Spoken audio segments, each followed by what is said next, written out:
These days, everyone is eager to make a revenge thriller. The success of the John Wick franchise has many folks thinking of ways to make their own contributions to the world of gritty, realistic action movies. Enter Dev Patel. Known well for his stints in emotional dramas, this time he's not only emoting, but writing and directing his entry, which is inspired by the Hindu deity Hanuman. It's Monkey Man. I'm Ronald Young Jr., and I'm leaving the theater.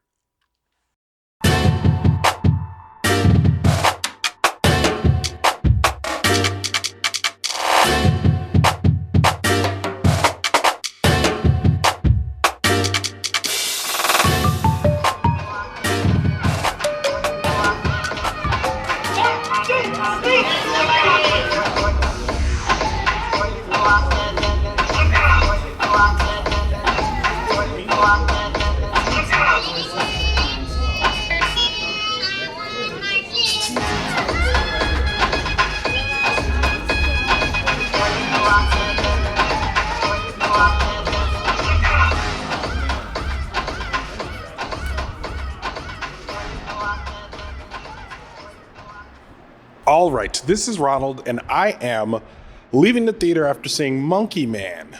Monkey Man, written by Dev Patel, Paul Angunawela, John Coilee. Directed by Dev Patel. Starring Dev Patel, Sharlto Copley, Pitobash, Vipin Sharma, Sikander Kher, Sobhita, Dhulipala, and Ashwini Kalsekar. I am not here alone. No, you're not. I am here with JC Howard. What's up? Together once again. I don't know if you heard that roast from Nicole Hill. She says, I am your favorite guest. And she was like, I'm your favorite guest of all guests. And I was like, you're gonna get me in trouble for my other guests. Yeah. No, listen, I am the favorite guest. It's like the Highlander. There can be only one, and I am the favorite guest. Well, if each of you call yourselves the favorite guest, then it's all good as far as I'm concerned. There you go. It's like your kids, right? Like you can't have a favorite kid unless each kid is your favorite kid. Correct. In which case, then it's all good. Yes. Yeah. That's how I'm operating. Yeah. Monkey Man is a revenge thriller about a young man who is infiltrating an organization, a club or something in order to seek revenge for a wrong that was done to him in the past when he was a child. It has hints of John Wick. It has hints of basically every revenge thriller you've ever seen in some ways. And it also brings nothing new to the table. No, let me stop. I started the review too early. JC Howard, what did you think of this movie? Okay, so first of all, let me say, brutal. It was bone crushing, blood squelching. Yeah. It gave me shades of Tarantino with all the blood that was in it.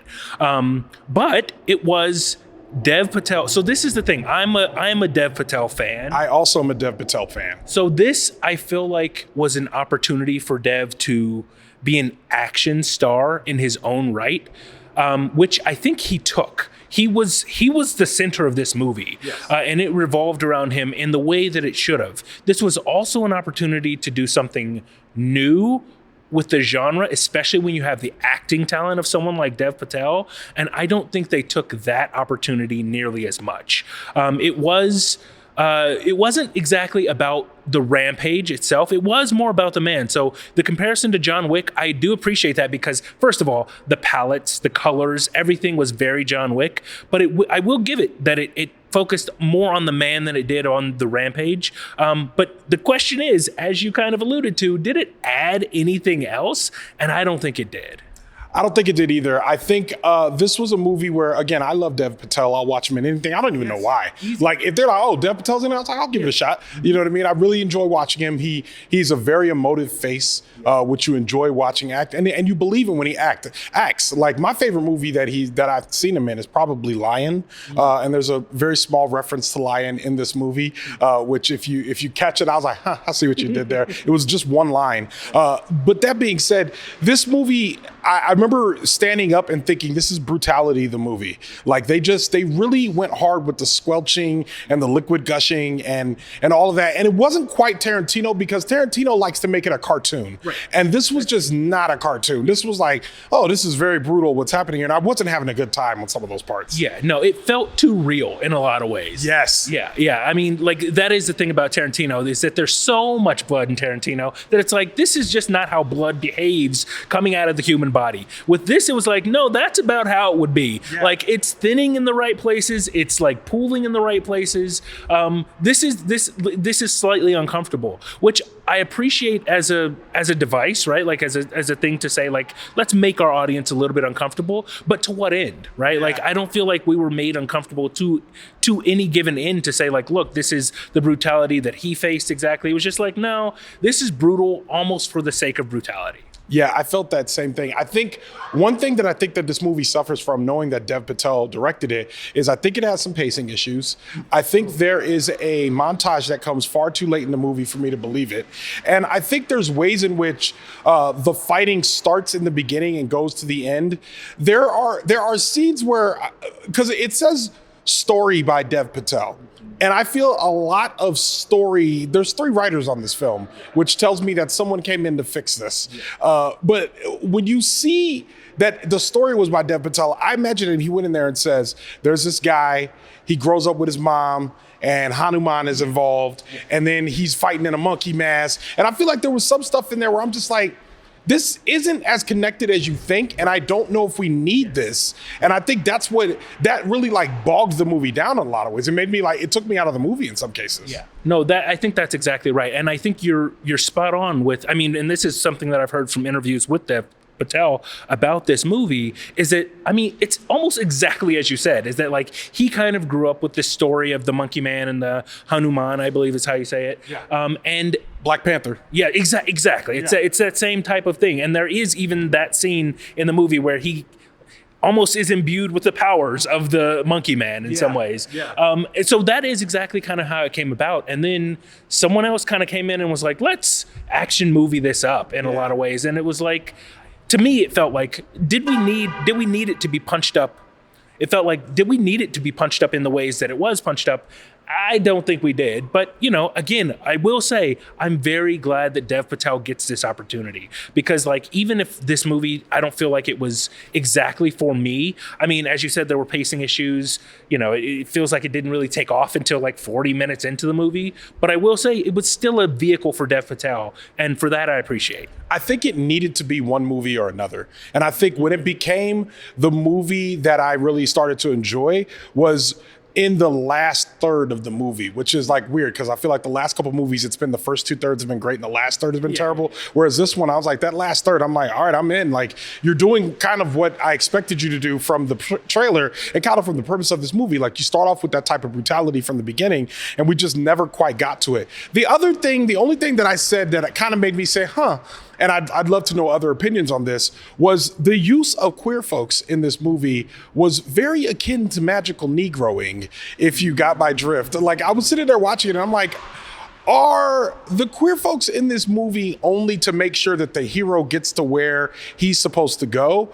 And there is a kind of a gratifying scene involving them, but almost in some cases, it was almost so brutal that I'm like, I don't know if this is the type of violence that these queer people would enact as a sort of vengeance. I don't know if it was. And that felt kind of unusual to me. Yeah, no, I agree with that. I think that it's very, and I think that that's kind of where the Tarantino connection also kind of invokes itself, with this idea of like a revenge, you know, revenge for the marginalized people in this world. Yes. And I think it does that, but again, I couldn't see that it did it to any satisfying end. It was just to what end? Yeah. It was almost just to check the box to say, like, look, we also did this. We, like, it's not just about this one main character guy, but it's about these other people who are like kind of getting their, I don't know, getting their chance at kind of revenge.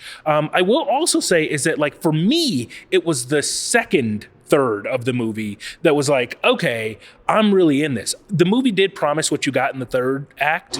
And I appreciated that. I really, like, that was more of the John Wick, like actually living into that kind of thing. But that middle third where he's like kind of off on this almost spiritual quest, I really kind of appreciated that, because I was like, okay, like he's not just some guy who's been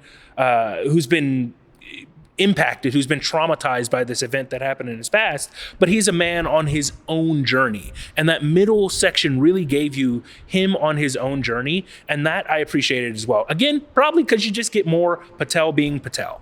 Yeah, and I think maybe a stronger director, and no disrespect to Mr. Patel, but maybe a stronger director would have allowed Dev Patel to just be Dev Patel in the movie. I will say that if this is his foray into action, he does have a future. He has the physicality. Yep. He moves well. There were lots of ways in which I'm like, when people see this, they're gonna be like, ooh, even if he just pulls clips from this to audition for other things, I think he's in good shape. So I mean, I appreciate that as well.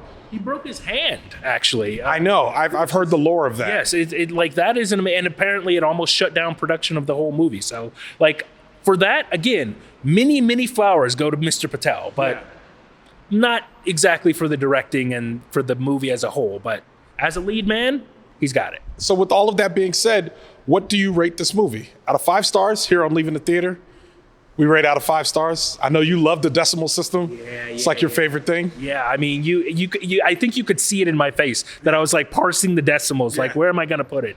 I think I'm going to give it a solid 3.2. And 3 of those points are just for Dev Patel. I agree. I think this is a 3.25.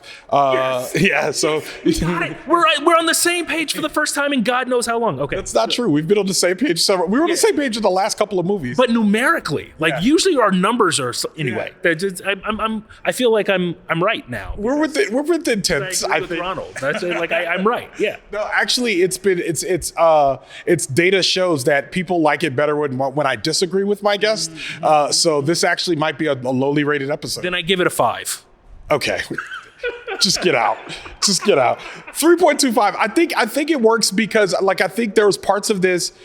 You know, I saw Challengers yesterday, and I think being able to say in my head that I knew that Challengers was a 3.5 movie, I actually liked Challengers a little bit more than I liked Monkey Man, which is unusual for a person like me who loves action movies. I love seeing punching and kicking, and this one just didn't quite do everything I needed to do. But again, the Dev Patel of it all meant that like for me, the floor was 3 stars. You're absolutely correct. And it could have got to 4 easily with a much better story and maybe better pacing and all that, but it just didn't quite do it for me. Yeah. Yeah. Sorry, Dev, but good job. And with that, Leaving the Theater is a production of Oh, It's Big Ron Studios. I am mixing this episode. And once again, I solicit your monies through patreon.com/leaving the theater. If you're listening and you're like, man, that echo in the back could be cleaner, or wow, that wind sound isn't cleaned up as much as it could be, just remember, I'm the one mixing this. I'm a producer. I am not an engineer. That being said, you could help us work with engineers by going to www.patreon.com/leaving the theater or go to the link in our show notes. Show art from Heather Wilder. Theme music by the mysterious Breakmaster Cylinder. For more information about Monkey Man or JC Howard, check out our show notes. You can follow me on Twitter, Instagram, TikTok, or Threads at Oh It's Big Ron. That's at OHITSBIGRON. You can find out more about this show and other Oh It's Big Ron Studios shows by following us on Instagram at Oh It's Big Ron Studios and on Twitter at Oh It's Big Ron Stu. That's STEW. Leaving the Theater will be back soon. Thanks for listening, and thanks for being on the show. Thank you for having me, 3-time Ambie Award winner, Ronald Young Jr. That's a different podcast universe.